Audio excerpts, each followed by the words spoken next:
Eiichiro Oda, pare, por favor, pare de fazer o Kuma sofrer. O que você tem contra esse personagem que não pode ter um momento de paz na sua vida? Mas fala galera, Luiz aqui, e rapaz, velho, que capítulo foi esse? Fui procurar Shonen e achei Seinen. Berserk voltou, tô nem sabendo. Mas esse de longe foi um dos capítulos mais pesados de One Piece, sem sombra de dúvidas, além de um dos mais revoltantes também. Mas chega de enrolar e vamos falar sobre o capítulo 1098 de One Piece. A gente vê já na capa um pronunciamento do Oda sobre o capítulo. Ele pede desculpas, pois não conseguiu terminar a tempo de desenhar.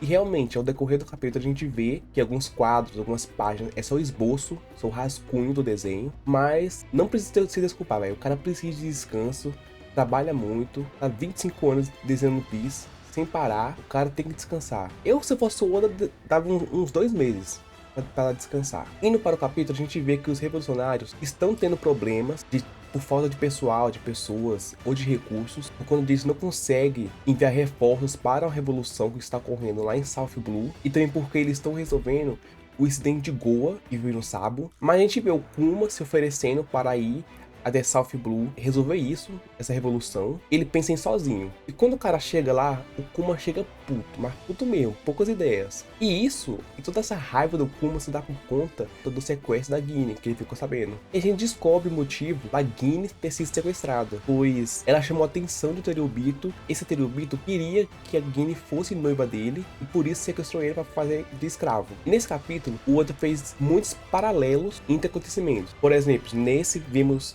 a população feliz, que conseguiu se livrar da ditadura e ser livre finalmente, enquanto os revolucionários tristes pelo sequestro da Guine. E a população grita, né, falando que o exército revolucionário são os heróis do povo, mas o exército revolucionário triste porque não conseguiu salvar nenhum companheiro. Então mostra esses dois lados.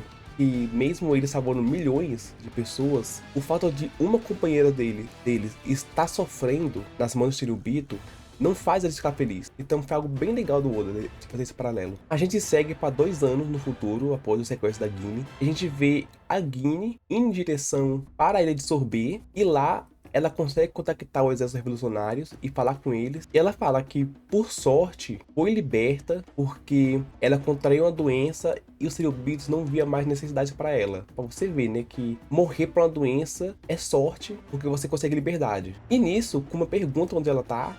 Ela não quer falar porque ela quer morrer sozinha. Isso é bem triste. Mas, nisso, o Kuma consegue de algum jeito saber a localização da Guine e vai até ela. E nessa parte me quebrou. Realmente não deu pra segurar, porque enquanto o Kuma está indo para a ilha de Sorbet, a Guine fala: ela sempre amou o Kuma e sempre vai amar. E rapaz, o pior dessa frase é que ele não pôde ouvir a última palavra da Guine. Então foi algo bem triste que o Oda fez nesse capítulo. Foi sacanagem. Após Kuma chegar na ilha Sorbet, ele encontra o corpo da Guine cheio de cristais. E aqui, de novo, tem aquele paralelo de feliz e triste, dele lembrando dos momentos felizes da Guine, dela comendo, dela chorando, dela pedindo ele em casamento, ele vendo aquela situação dela toda, e como ela ficou. E é algo que foi por acidente, mas combinou muito com o capítulo, foi o caso do desenho que o Oda fez. Igual foi, como eu falei no começo do capítulo, o Oda não conseguiu terminar de desenhar, e por isso que muitas páginas, muitas coisas ficaram só o esboço. E isso deu muito peso nos acontecimentos. É igual, foi algo acidental, o Oda não queria fazer isso, mas por conta disso, a arte ficou muito mais dark, deu muito mais peso pra trama. Então, é um acidente que deu certo. E uma página que retrata bem isso é quando o Kuma fica diante do túmulo da Guine, lá na igreja, e a gente pode ver, né, o esboço todo, o contraste da luz, a luz do sol refletindo dentro da igreja, o jogo de sombra, algo muito mais... deu muito mais peso à cena. Se fosse Oda, eu não mudaria nada nesse quadro do Kuma na igreja. A gente vê o passar do tempo, né? O Kuma cuidando da Bonnie junto com os velhos da cidade. Uma cena muito boa da Bonnie foi ela chamando o Kuma de pai e ele se acabando de chorar.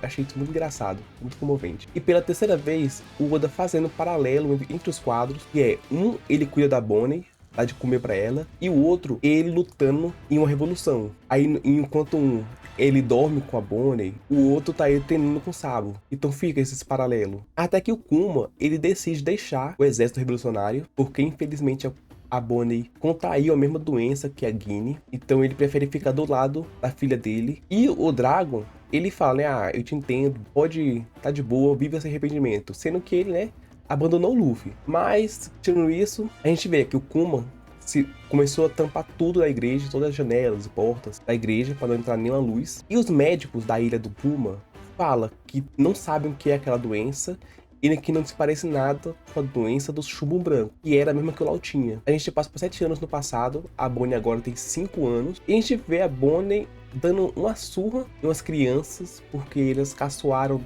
da pedra que fica na bochecha dela, que é por conta da doença. E o Kuma, todo preocupado, fala que ela não pode sair, nem chegar perto da porta, por conta da luz solar. E eles têm uma interação bem legal, né? E o Kuma, ele fala que as crianças têm inveja da Bonnie, da joia da Bonnie, e ele fica chamando a Bonnie de joia. E é por isso que a Bonnie tem esse nome, Jerry Bonnie, porque Jerry significa joia. A gente vê mais da interação entre Kuma e Bonnie, e o Kuma fala se ela pudesse viajar quando ficar boa, pra onde ela iria? E esse é o famoso bordão do Kuma, que ele fala pra todos antes de mandar ele pra longe, como foi com a Perona, com o Zoro. Ele fala isso até pro Moria. E eles, olhando as ilhas, a gente vê o Kuma surpreso por existir ilhas no céu. E esse é um fato curioso, já que ele manda a Nami pra uma ilha do céu, mostrando que futuramente ele foi pra uma, né? Durante a noite, vemos o Kuma conversando com o médico e nos é revelado que a Honey possui uma doença chamada escamas de safira, que é uma doença muito rara, que quando o corpo do usuário é exposto a qualquer luz natural, como o sol ou a lua, faz brotar pedras em todo o corpo. E mesmo se a pessoa se isolar, que no caso da Bonnie, a doença ainda assim vai se progredir ao passar do tempo. E o médico ele termina falando que a Bonnie pode no máximo chegar até aos 10 anos de idade. E o Kuma já fica triste com isso, mas para piorar a situação, a Bonnie escuta o que o médico fala, mas ela interpreta errado. Ela acha que depois que chegar aos 10 anos de idade, ela irá melhorar. E o Kuma, para não acabar com a esperança da criança, ele meio que confirma a história de que aos 10 anos de idade ela vai estar curada. A gente chega no final do capítulo,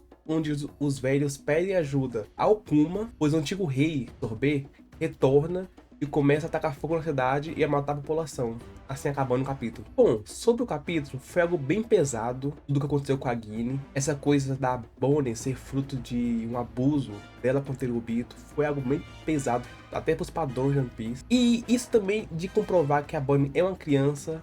E eu falei isso no capítulo passado, né? De que eu não queria tanto que ela fosse uma criança, mas eu acho melhor ela ser criança do que ela ser uma clone. E algo que ficou curioso é que talvez a gente já possa ter visto a versão dela, verdadeira, lá no arco de Sabaody, quando ela vai salvar o Zoro de acertar o Tenryubito. Então talvez aquela seja a forma verdadeira da Bonnie, de que é o questionamento. Se é ou não. Além de como a Bonnie tem 12 anos, quer dizer então que ela já foi curada da doença das escamas de Safira, talvez com a ajuda do Vegapunk. E talvez seja por isso que o Kuma tenha se aliado ao governo mundial, teve a Shichibukai e virado um experimento, faz um acordo entre ele e o governo, salva minha filha, eu viro a arma pra você.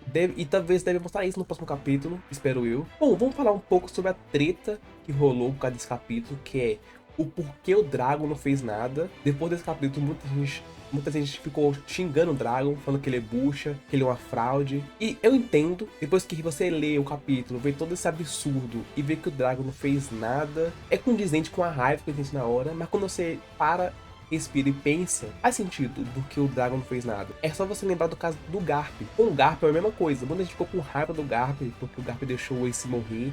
Mas se você pensa no motivo, em toda a situação, faz sentido. Porque se você vê, o Dragon naquela época não tinha recursos, não tinha quase recurso nenhum, não tinha soldados. A gente viu no começo do capítulo o Ivankov não poder nem ajudar, porque não tinha soldados para mandar para outros lugares. Então, eles irem até Marijoa para salvar a Guine é uma missão suicida, praticamente. Porque os fortes que tinha lá eram o Kuma e Ivankov, que a gente sabe. O Kuma tem a patinha, mas não sabemos que só com isso seja o suficiente. E eles que teriam que lidar com os Gorosei, o In, os Cabelos Sagrados e os Almirantes. Atualmente, eles tentaram fazer isso, salvando o Kuma, e quase o plano deu errado, porque o Sabo quase morreu. Mas no passado, eles seriam dizimados. Então faz sentido o Dragon não fazer nada. Mas e vocês? Em questão do capítulo, concorda com a atitude do Dragon ou não? Comenta aqui embaixo. Mas infelizmente semana que vem não vamos ter capítulo, mas vamos ter vídeo de One Piece, então fica esperto. Mas não esqueça de deixar o seu gostei, que é muito importante. E se inscrever no canal, assim vai estar me ajudando. E de ativar o sininho, para você não perder mais nenhum vídeo.